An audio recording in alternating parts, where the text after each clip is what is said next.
Muy buenos días. Mi nombre es Yosimar Vegaquino, soy egresado de la licenciatura en Psicología. La asignatura que les estaré impartiendo será la de Historia de México. Primeramente les daré a conocer cuáles serán los criterios y procedimientos de evaluación y acreditación de la asignatura. Para que ustedes puedan acreditar esta asignatura, deberán promediar una calificación final mínima de 7. Las actividades deberán ser entregadas en las fechas establecidas por el instructor. De lo contrario, podrán ser entregadas con menor calificación, tomando en cuenta que la calificación máxima sería de 8. Asimismo, los criterios de evaluación para las actividades se les estarán dando a conocer cuando se les den las indicaciones de estas. Para poder obtener la calificación parcial, se otorgará tomando en cuenta las siguientes ponderaciones. La asistencia y puntualidad corresponderá al 20%. En este caso, como la clase no será presencial, sí será necesario que ustedes puedan revisar el material que les estará haciendo llegar. Y asimismo, en cada uno de estos videos que se estarán subiendo a la plataforma de YouTube, deberán colocar su nombre completo para poder registrar sus asistencias.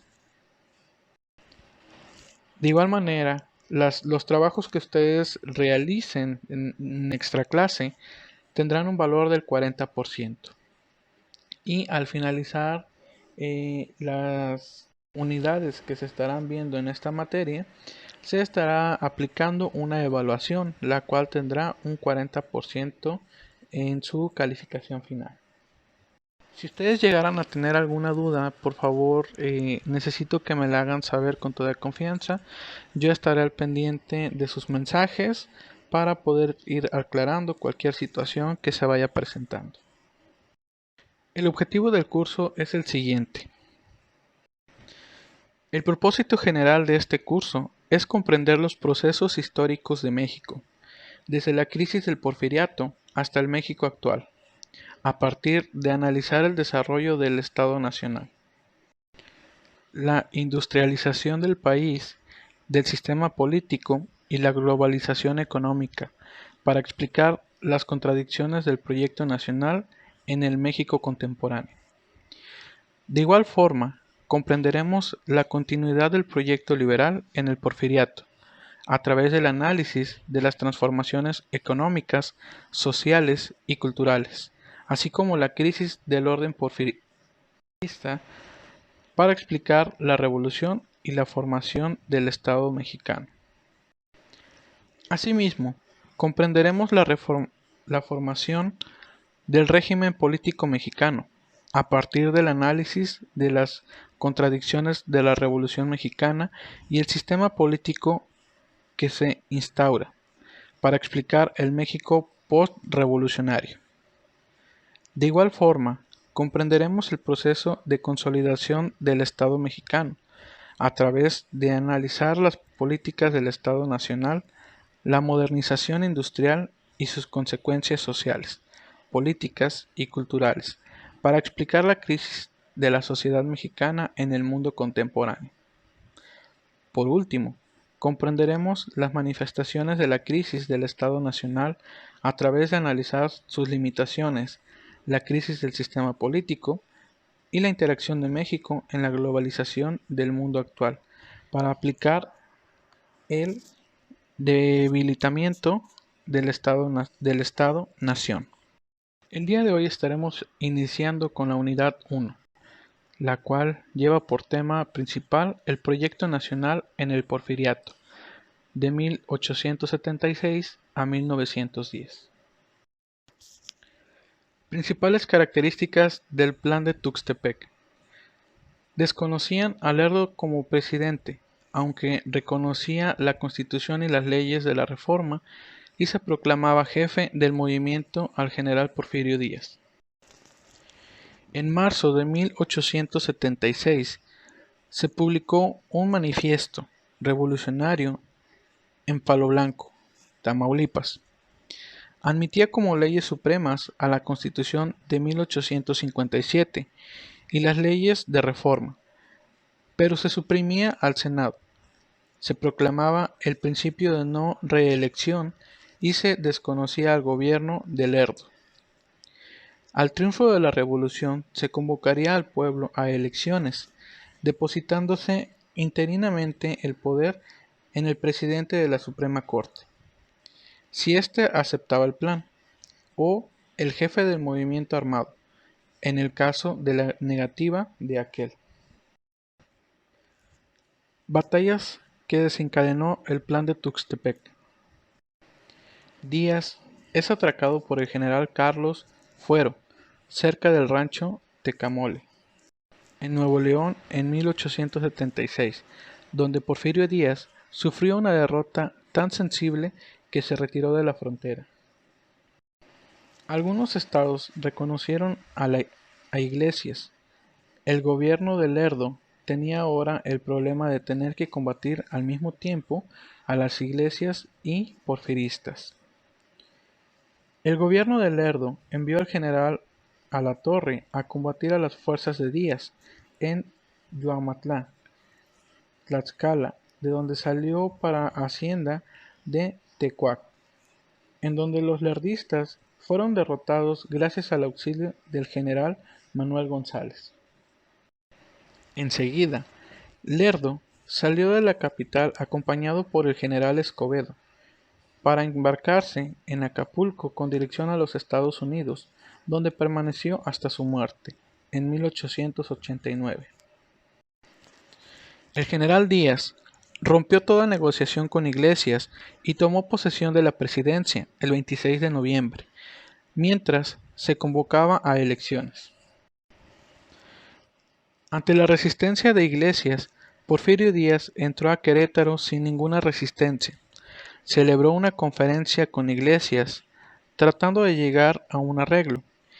Las iglesias no accedieron a rendirse, pero la mayoría de los jefes militares que lo habían apoyado comenzaron a reconocer el gobierno de Díaz. Por esto, Iglesias huyó a los Estados Unidos. El régimen porfirista. La primera elección de don Porfirio Díaz. Verificadas las elecciones, el Congreso declaró presidente constitucional de la República a don Porfirio Díaz, quien tomó posesión el 5 de mayo de 1877, por el periodo que terminaría el 30 de noviembre de 1880. En 1878 se reformó la Constitución en el sentido proclamado por el Plan de Tuxtepec, prohibiéndose la reelección del presidente y de los gobernadores de los estados. Algunas de las características de la política de don Porfirio fueron las siguientes. Reorganizó el ejército, lo fraccionó en pequeñas fuerzas que fueron a cubrir guardia en diversos lugares del país. Con Justo Benítez, su colaborador Díaz, había logrado establecer un verdadero gobierno centralismo. Promulgó la Ley Orgánica del artículo 116 de la Constitución con objeto de evitar los problemas locales de los estados. Reanudó las relaciones diplomáticas con Francia en noviembre de 1880. El régimen porfirista. Justo Benítez, por ser colaborador de Díaz, creyó ser el indicado para sucederle, pero en las elecciones triunfó el general Manuel González, que representaba al partido militar y que iba a gobernar bajo la influencia del general Díaz. El 1 de diciembre de 1880 tomó posesión de la presidencia el general Manuel González, quien desarrolló su gobierno sobre las bases que había establecido el general Díaz. Durante el gobierno de don Miguel González, tres cosas llamaron la atención. La primera, la cuestión de Guatemala, que reclamaba el estado de Chiapas y el territorio de Soconusco. La segunda fue la depreciación de la moneda de níquel, cuya circulación fue rechazada por el pueblo. Y la tercera fue la discusión de la deuda con la Iglesia, que fue desaprobada por el Congreso. Otras de las actividades que realizó don Miguel González fueron las siguientes. Reorganizó el colegio militar, fundó la Escuela Médico-Militar y expidió la primera ordenanza militar del ejército mexicano. Instaló una fábrica de armas. Reformó la Constitución de 1857, retirando al presidente de la Suprema Corte de Justicia la facultad de sustituir al presidente de la República. Don Manuel entregó el gobierno a don Porfirio Díaz el 1 de diciembre de 1884 al 30 de noviembre de 1888. El nuevo régimen porfirista se inició con una política de conciliación. Díaz llamó a colaborar con él a los hombres de la nueva generación liberal, llamados el Grupo de los Científicos, representativos de la burguesía nacional.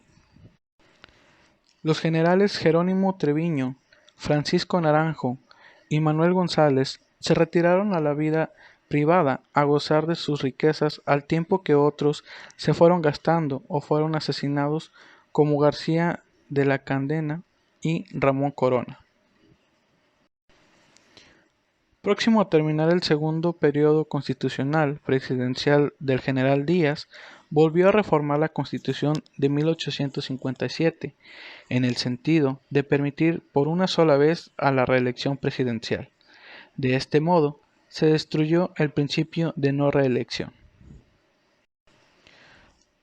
Durante este tercer periodo del general Díaz, el país llegó a disfrutar de paz, que algunos han llamado la paz de la esclavitud. Sin embargo, el norte del país vivió en constante agitación, porque fue allá donde se formaron los más grandes latifundios.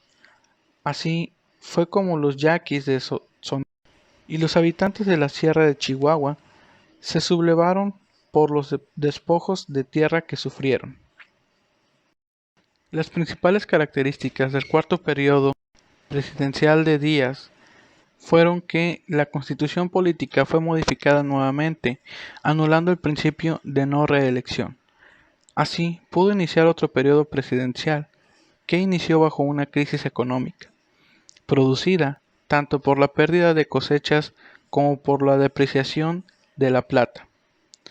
El gobierno pudo denominar aquella crisis gracias al arreglo que hizo en la hacienda pública don José Yves Limantour, asesinados como Gracia de la Cadena y Ramón Corona. Las principales características del quinto periodo presidencial fueron que el 1 de diciembre de 1896 se consumó la cuarta relación del general Díaz. En esta época, los científicos habían adquirido notable predominio en el gobierno de Díaz. Durante este periodo, el acto más importante había sido la Convención de la Deuda Pública Mexicana, pagadera de oro, sustituyéndola por otra que vino a representar mayor cantidad nominal, que importó 113.5 millones de pesos. Hizo desaparecer los ejércitos de los estados y robusteció el ejército federal, y los elementos sobrantes integraron las guardias rurales, creando un ejército pretoriano con la misión de sostener la dictadura a toda costa. Durante el sexto y el séptimo periodo presidencial, al terminar su quinto periodo, Díaz quería separarse de la presidencia, pero al fin decidió reelegirse en 1900. Cuando se presentó el problema de la sucesión presidencial en 1904, nuevamente apareció como candidato único el general Díaz, pero los científicos lograron reformar nuevamente la Constitución, creando la vicepresidencia de la República y ampliando el periodo gubernamental a 6 años. Hechas las elecciones el 1 de diciembre de 1904, protestaron ante el Congreso de la Unión don Porfirio Díaz como presidente y don Ramón Corral como vicepresidente, quien terminaría el 30 de noviembre de 1910. En 1908, Díaz declaró a un periodista americano, James Clermont, que él Creía que el pueblo mexicano estaba ya apto para ejercer cívicos sin peligro de que transformaran el orden, que no vería mal la fundación de un partido de oposición y que no deseaba continuar ya en el poder. Posterior a la entrevista entre Díaz y Crellman, se crearon algunos partidos de oposición, entre los cuales se encontraba la organización del Partido Liberal Mexicano. El ingeniero Camilo Arriaga organizó los clubes liberales en toda la República, iniciando en San Luis Potosí. En 1901 se reunió en la capital potosina el primer Congreso Liberal Mexicano, al que asistieron aproximadamente 300 delegados, entre ellos los hermanos Flores Magón, Juan Saravia y el profesor Librado Rivera. Otra de las organizaciones que se crearon fue la del Partido Democrático. A principios de 1909 se organizó el Partido Democrático, compuesto de elementos en su mayoría porfiristas, pero no científicos. Exigía la reforma del sistema electoral, luchó por la libertad de pensamiento, el respeto a la libertad y a la vida humana. El presidente de este partido fue el licenciado Benito Juárez Maza. Asimismo, se creó la organización del Partido Antirreeleccionista. A principios de 1909 se firmó el Partido Antirreeleccionista, que postulaba el principio de sufragio libre, no reelección. Firmaron el manifiesto de dicho partido Francisco I. Madero, Emilio Vázquez Gómez, Filomeno Mata, entre otros. Formaban este partido una parte de la burguesía mexicana. Y finalmente se creó la organización del Partido Nacional Democrático. El Partido Nacional Democrático representó al más radical de los partidos políticos de la oposición de esa época. Este grupo consideraba que la revolución era indispensable para destruir el régimen social. Sus principales dirigentes fueron el ingeniero Ángel Sosaya y el periodista Diego Arenas Guzmán.